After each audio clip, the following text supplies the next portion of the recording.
Is the Kansas City housing market going to crash in 2023? Keep on watching to find out.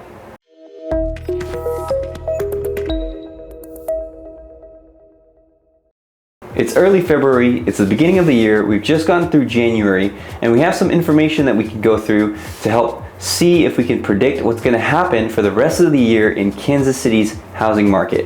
So there is a ton of information and misinformation and misinterpreted information out there with the housing market in 2023. And there's also a lot of people that get paid more than I do to interpret this information who get it wrong. So as with anything, you can find 5 sources that say that the real estate market is going to crash in Kansas City and 5 sources that say the opposite.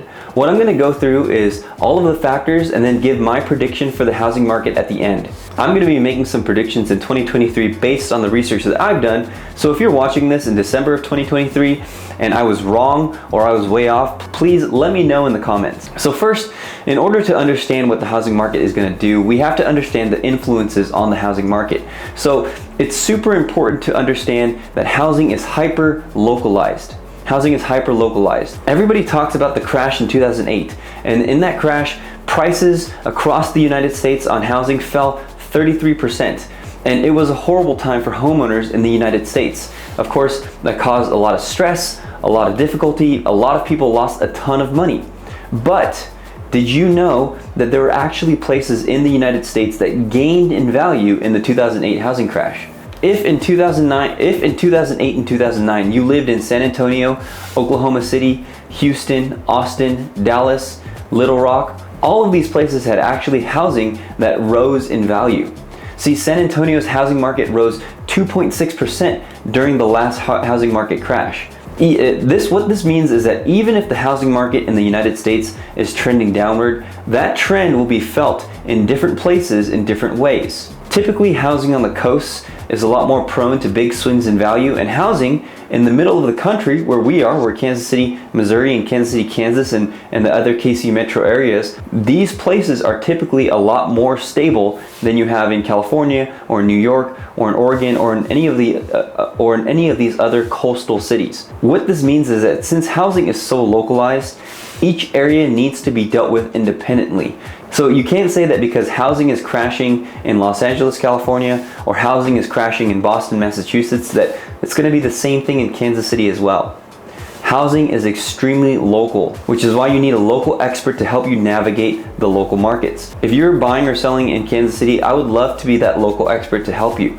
I pride myself on doing a ton of research. I pride myself on being extremely up to date on the local market, and I'm also very confident in my ability to convey this information to you, to communicate it to you effectively so that I can teach you exactly what's going on in the housing market. So if you're a seller, you can get the most for your house, and if you're a buyer, you're able to navigate the market and all its changes right now. So please give me a call at 626-226-6611. And I've put my email down below as well. It is Jaylenn, Jaylenn.Wong@gmail.com. So it really breaks down to supply and demand. If you don't know what these words are, let me define them for you. Supply is basically the market's ability to produce a desired good. And conversely, on the other side, demand is the people's desire for that particular good. So like any good, housing is driven by supply and demand. Imagine there was one house for sale in the Kansas City metro, and there were 10 families who wanted or needed to buy that house. Well, what do you think would happen to the price of that home? Of course, it would go up because there's 10 people competing for one house. And then in the end, who would win that house? It's going to be the person with the ability to pay the most. That leaves the other 9 families unable to buy that house. And that's a microcosm of exactly what's happening not only in Kansas City, but in the rest of America right now. There are so many places where the housing supply just can't keep up with the housing demand. So you've heard of a housing shortage in the United States, and it's not getting any better right now. So let's explain how supply is measured in real estate. So typically, real estate is measured in months supply, and that metric measures how long it would take to sell all the homes in a certain area. And what it does is it breaks down like this. If there are around 6 months of supply, that's what's called a balanced market. If there are 6 months of supply, that's a balanced market. So if there's over 6 months of supply, that means it's a buyer's market. So as of the latest data, the supply in Kansas City is still very low. So let's get to supply in the Kansas City metro. So what is the supply of homes looking like in Kansas City? Here's some of the latest data available. In Leavenworth County, there's 2.7 months of supply. In Clay and Platte County, there's 2.1 months of supply. In Wyandotte and Johnson County, there's only 1.7 months of supply.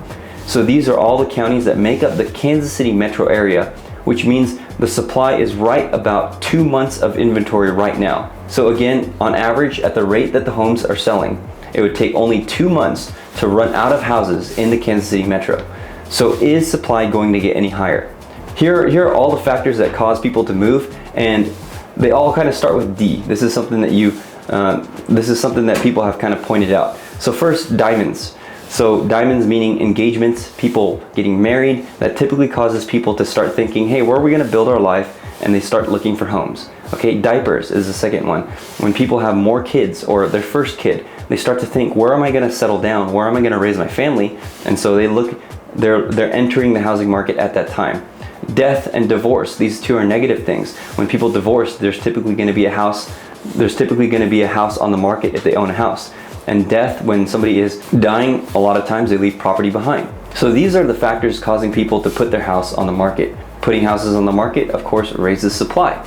But there are so many factors that influence these things. So with a lot of these factors, because of the current interest rate, and we're going to get to this a little bit later, because of the current interest rate, there are a lot of people who are opting to stay put, even if they're having children, even if they're getting married, because they may see it more advantageous to stay at their current house. Remember, mortgages have been at historic lows in terms of the mortgage rate for the past 2 years. If you have a home that's locked in at a 3% mortgage, are you going to give that up and sell your home and then turn around to try to take out another mortgage at almost double that rate now?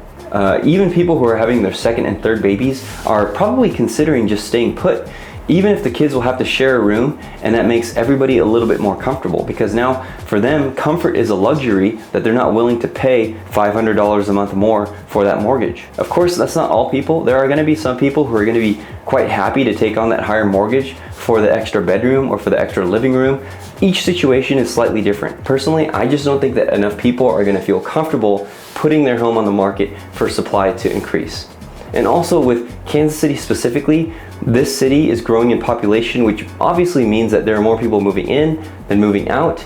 And this may be anecdotal, but the largest demographic that is relocating here is young families. I don't necessarily have a stat that I can use to prove that. I'm just giving that anecdotally because I help young families move here from all over the country, and I think that's the largest demographic that's relocating here. What I think this means is that there are going to be fewer families leaving, meaning that there are going to be fewer homes on the Kansas City market. Let's get to demand. Demand, to define it, is simply people's desire to purchase a certain good.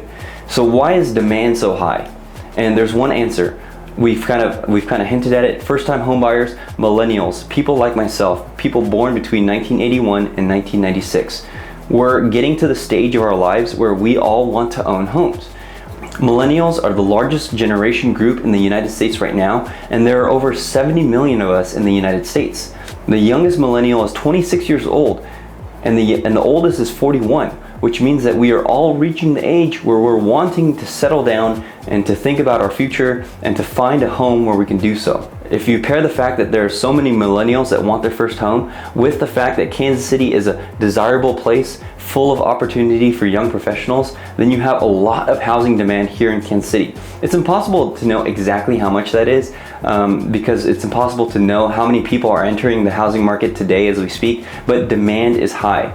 And if you're one of those people that I'm mentioning and you're looking to buy a house this year, maybe for the first time, I would love to help you. I take pride on being a very communicative agent. I take pride on being a great teacher and also being extremely patient in guiding you through this process. I love making these videos, and because I make these videos, I have to stay on top of the data for the housing market. So the more informed I am, the better poised you are if you're looking to buy your first home. I've also had time to compile a complete guide of over an hour and a half of teaching for somebody who's entering the housing market for the first time to walk you through the process of buying a home in Kansas City in the year 2023, and I linked it right here. So let's get to the interest rate. The last factor to mention is the interest rate, and that's directly tied in with demand.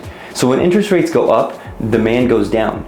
And why is that? It's because people can't afford to purchase the home. At least they can't afford to purchase the home that they would have wanted. Buyers' buying power goes down. And so there's a lot of talk about how the interest rate has spiked. And this was one of the reasons that the winter market in Kansas City was so slow for sellers. When money becomes more expensive to borrow, less people borrow the money. However, since then, there are a few things that happened and are happening right now, and I'm going to go through them. Number one, I think, is historic perspective. There were times in America where interest rates have reached as high as 17%. And on the other side, we're coming back from historical lows. These past years, interest rates were the lowest that they've ever been. If you look at it from that perspective of what we're coming from, you're gonna see that even after a sharp interest rate increase, they're all still right at or below where things have been historically. And that leads to consumer acclimation. Housing is a necessity for everyone. And if you wanna live in Kansas City, you have a few choices. You can be homeless, you can live with family, you can rent, or you can buy. So let's eliminate being homeless, although if you do want to be homeless, I do know some good places if you want to do that. But if you're living with family, that's a great situation, but not everybody has access to that. So let's assume that either renting or buying are your only two options. Well, for some people, there's going to be some people where they believe renting is their best option. But what's interesting is that the latest figures show that Kansas City is among the cities with the highest rent increases. You can see that rents increased almost 10% year over year. And that means that for many people, buying is the best option. For these people, they can either buy cash or they can get a loan. And not many people have a few $100,000 lying around to buy a home with cash. So if they want to own a home, if they want home ownership, then the best option for them is to find a loan. And that's the only option that they have, even if the interest rate is going up. And since there's no other option, consumers adjust to the new normal for higher interest rates. So remember when we were covering demand, there's a lot of demand. There's 70 million millennials who are now in the stage of life where we're looking to buy our first home. And many of us have no option other than taking out home loans regardless of the interest rate. So in conclusion, here's my prediction for these next few months. I think that housing prices are going to remain stable or maybe even experience a slight increase because of the heightened demand for housing across the KC Metro. And I also think that with economic growth that Kansas City has experienced and will continue to experience, it's a region that's going to be one of those areas that's pretty resistant to huge housing swings. The reasons that people have for moving here have to do more with affordability, career opportunities. There are people coming here from both coasts who are attracted by the cost of living and the fact that you're still going to have all the amenities of a large city. It's the perfect place for people who want to live in a big metro area affordably. With a lot more technology companies opening in Kansas City and a lot more careers, there are a lot more young families wanting to start their lives here. And the infrastructure continuing to expand will hopefully cause large companies to see Kansas City as a really viable place for them to headquarter. And this will cause job creation, drawing more young families here to the Kansas City Metro. Here's another thing to think about too. With first-time home buyers reaching out to the age that they want to buy, one thing that I have been seeing, and I don't see a lot of people mention this, is that there are some who are able to mitigate the higher interest rate by taking out less on their loan. There are a lot of millennials who are reaching the age where their grandparents, and in some cases their parents, are passing away, and their parents and grandparents are leaving millennials with the wealth that they built up over time, something that a lot of people are calling the great wealth transfer. And this is making it so that some millennials who want to buy a home are putting down way more than they have to in order to get a monthly payment that can fit in their budget. So now more than ever, I've been seeing contracts with large down payments, and this could be a reason as to why this is happening. So let me conclude talking to both buyers and sellers. Conclusion for buyers. If you're a buyer, I think that you should be prepared for competition this year, especially if you're buying in the peak seasons, meaning now until August or September, and especially if you're buying in really hot areas of the KC Metro. Here are 5 areas and price ranges that I think are going to be really, really hot. They're not necessarily in order. So area number 1 that I've identified is anywhere in Johnson County, Kansas. If you're looking in Johnson County within the price range of anywhere from $250,000 to $400,000, then you're in for a lot of competition. I expect that if a nice house hits that area, it's going to go under contract within the first day, maybe the second day, especially if you're in Prairie Village, because Zillow just released their data that Prairie Village was one of the most searched places in all of the United States. There's a ton of people that want to live in Prairie Village right now. Here's another area, number 2 area that I've identified is if you're looking in Gladstone, Missouri, which is in North Kansas City, with a price range of $200,000 to $300,000, I would expect a lot of competition there. That's the price of a starter home in Gladstone. If you're looking in Liberty, Missouri, between $200,000 and $400,000, that's going to be extremely hot area as well. My number 4 area is if you're looking in Parkville, Missouri, with a budget of anywhere from $300,000 to $500,000. And here, and number 5 is kind of an area that includes a lot of these other areas like Liberty, Parkville, and Gladstone. But anywhere north of the river, if you're looking 150 and up. And the reason that this is going to be such a hot region is because this is the perfect place to find a starter home for a lot of families who are trying to keep their mortgage relatively modest. So it's going to be a lot of people looking to compete at those price ranges. Now, conclusions for sellers. If you're a seller, I would encourage you to make sure that you're pricing correctly to make sure that you're getting the most for your home. Here's another tip for you, and I think if you can do this, it will help you a lot. The strongest buyers for your home are most likely going to be the buyers that were looking at the bracket above yours last year. So let me explain this. If you have a home that's worth $250,000, last year's 300,000 buyers that missed out on a lot of houses are going to be the ones that are going to be looking into your house now. And what I would do now is go back and look at that bracket above yours last year and see if you can take some pointers from those listings. So if there's any way to add an extra bedroom, if there's any way to add better decor, if there's any way to improve the condition of your house, all of these things that can push it more towards what that bracket above yours looked like last year, if you can take pointers from them, that's going to be very advantageous for you. Are those homes fully updated? What edge could you give your home to appeal to that bracket of buyers? So I hope this was helpful for a market update. I'll be back every month or more if warranted with a Kansas City real estate update. Thanks for watching.